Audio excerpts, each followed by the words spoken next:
Welcome to The Explainer. Today we're diving deep into the psychology behind generational conflict, basically why we all see the world so differently. All right, so let's just jump right in with the big one, right? The question that's everywhere, from your family dinners to just scrolling online. It's this timeless complaint, but what if the answer isn't, about character flaws? What if it's something way deeper? And this is the whole key right here. Psychology tells us it's not just about being different, it's about being wired differently. The area you grow up in, it doesn't just give you your taste in music or your political leanings, it actually programs the way your brain sees the world. It's like the operating system you're running on. It's all about the environment. Okay, so to really get this, we've got to go back in time. Not all the way, but back to the beginning of the modern era. We're going to look at the generations who were shaped by a completely pre-digital analog world. And we're starting with the baby boomers. You see this right here? If I work hard, I'll earn safety. This one single powerful belief, it's like the bedrock for an entire generation's psychology. It came from a super specific moment in history, and honestly, it explains pretty much everything about their worldview.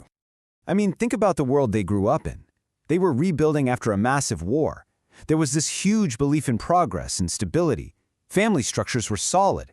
In that world, being loyal and sticking to a routine, well, it was rewarded.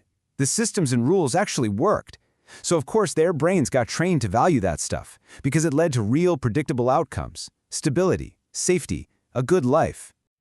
So here's the real challenge for them. If your entire sense of self, your whole identity, is built around your job and your role in this stable system, what happens when that system changes? Or when you retire? It's a huge question, and for a lot of people, it can spark a serious identity crisis. It's this feeling of, who am I now? Where do I fit in a world I don't really recognize anymore? All right, now let's jump forward to the next generation, Gen X. And man, you can feel the shift in the air immediately. The message they got growing up was, well, it was a lot harsher, a lot more cynical.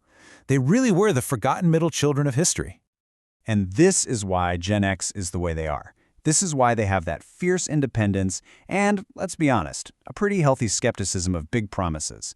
They literally watched institutions fail. They saw their parents lose jobs. They learned firsthand that all that stability their parents took for granted was actually super fragile. So what did they learn? Simple. The only person you can really truly count on is yourself. In this experience built something we can call emotional armor. It's not that they're cold or unfriendly, not at all. It's more like a psychological defense mechanism, a protective shell they had to build because they were surviving all these system failures without a safety net. Adaptability? That became their absolute superpower. Okay, big shift coming up.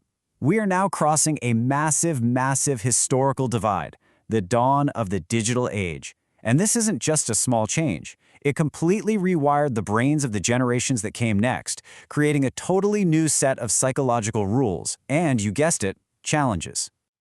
So Millennials, they were raised on a completely different promise, weren't they? They were the you can be anything generation. Dream big, follow your passion, find a job that gives you meaning. And that set them off on this relentless search for purpose that was about so much more than just a paycheck.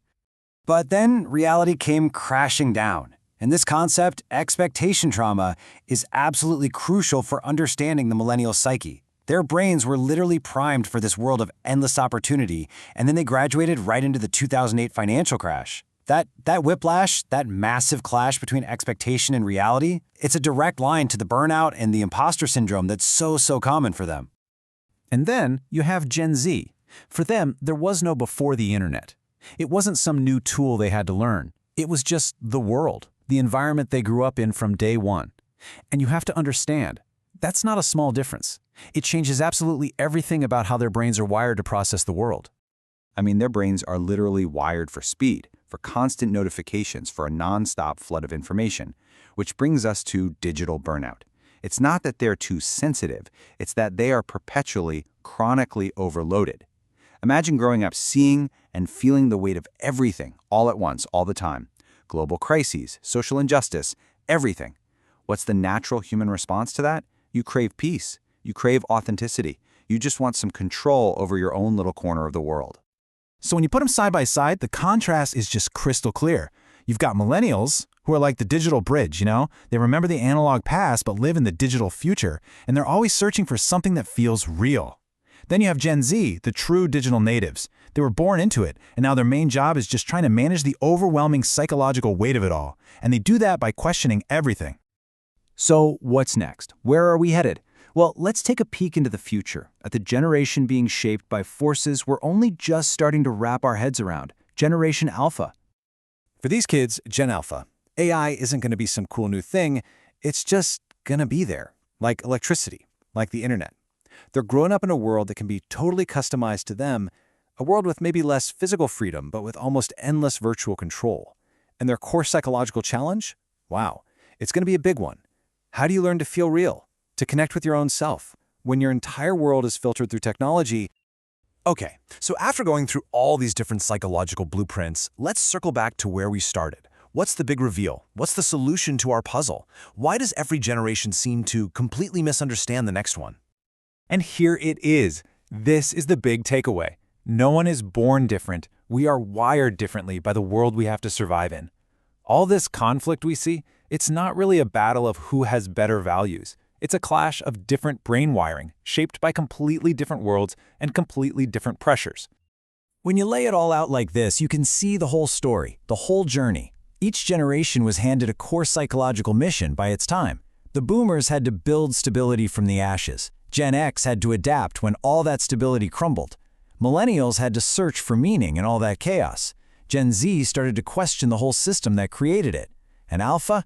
Well, they're going to have to redefine what being human even means in the world that's coming. So in the end, this isn't about pointing fingers. It's not about who's right or who's wrong or which generation is better. It's a tool for empathy, for sure, but it's also a mirror.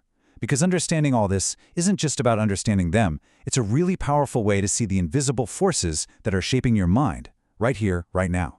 Which leaves us with one final question to think about. What world is wiring you?